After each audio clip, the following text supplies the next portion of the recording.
Jason disguised himself as a Special Forces soldier and quietly infiltrated the military training camp. While the other soldiers were completely off guard, he secretly pulled a vial from his sleeve and slipped it into his assassination target's coffee cup.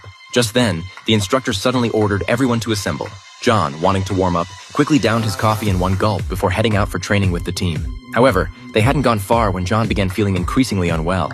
Within minutes, his limbs started losing strength, and he collapsed from poisoning, dying right there on the training ground. The next day, this accidental freezing death incident made headlines across major news outlets. Behind it all was the retired professional assassin Jason. Originally, Jason had been living a peaceful, happy life with his girlfriend Mary until a sudden letter shattered their tranquility. The letter brought devastating news. His old partner Mike had been kidnapped. Mike was his most trusted brother who had once saved his life in a critical moment. Learning that his brother was in danger, Jason was filled with rage. Following the clues in the letter, he went to the specified location and entered a room where a desert chieftain was waiting for him. The chieftain claimed to be a KFC owner and said that 3 of his sons had been murdered, with only the youngest still alive. He swore to avenge his dead sons, so he kidnapped Mike to force Jason to eliminate the killers for him. The targets were 2 Air Force Special Team members. To avoid suspicion, the chieftain demanded that the assassinations be disguised as accidents. Upon completion, he would not only release Mike, but also pay Jason $3 as compensation. To save his brother, Jason had no choice but to agree, though he demanded to see Mike first. The chieftain nodded in agreement and had someone take him to the cell. After confirming Mike was unharmed, Jason planned to escape with him immediately.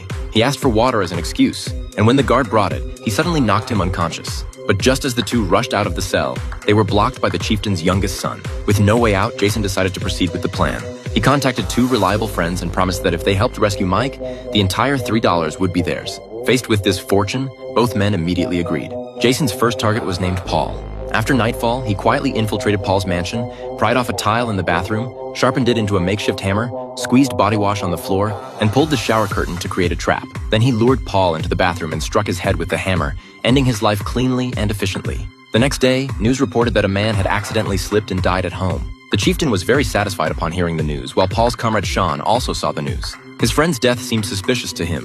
He recalled that the 2 killers who had murdered the chieftain's sons years ago were both his own comrades. Meanwhile, Jason found his final target, Tony. After retiring, Tony had been unable to find suitable work, which made him irritable and prone to conflicts over minor issues. Just as Jason was preparing to strike, Sean suddenly appeared.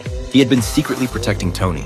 To avoid alerting them, Jason had to temporarily retreat. Back at base, they devised a detailed action plan. Jason arranged for his teammate to lure Tony out under the pretense of a job interview while installing jamming equipment on a water truck.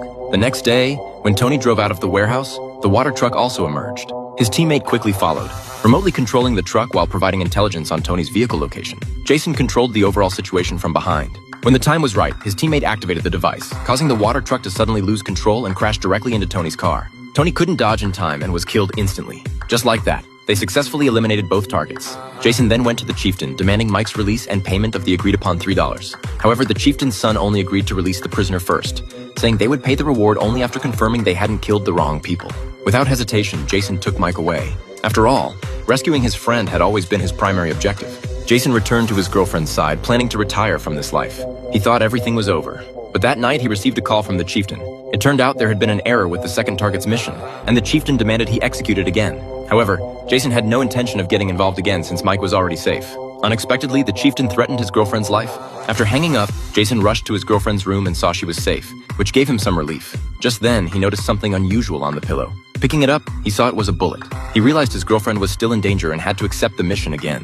Jason then went alone to meet the chieftain, whose son handed him a book and told him the target was the book's author. Jason responded that he could help eliminate the person, but if they bothered his girlfriend again, the next to die would be him. Through clues, Jason learned the author would be holding a book launch today. However, he never expected this was all a trap set by Sean to avenge his fallen comrades. At the launch event, Sean arranged numerous personnel and personally protected the author. Jason quickly arrived at the scene, but Sean didn't have his men take action. The moment Jason pushed open the door, he was blown away by a pre-planted bomb. However, when people removed the helmet, they discovered the victim wasn't Jason. Sean realized he had fallen into a trap. Meanwhile, Jason had already found the author. Without hesitation, Jason fired his gun and then knocked the author unconscious. But he didn't kill him. Instead, he hastily took several photos. When Sean arrived, Jason had already quietly left. Sean immediately chased out to look and happened to see Jason escaping, so he ordered his men to surround him. Just like that, Jason was captured. At this point, Sean also discovered the author wasn't dead. It turned out Jason was unwilling to kill innocent people, so he spared the author.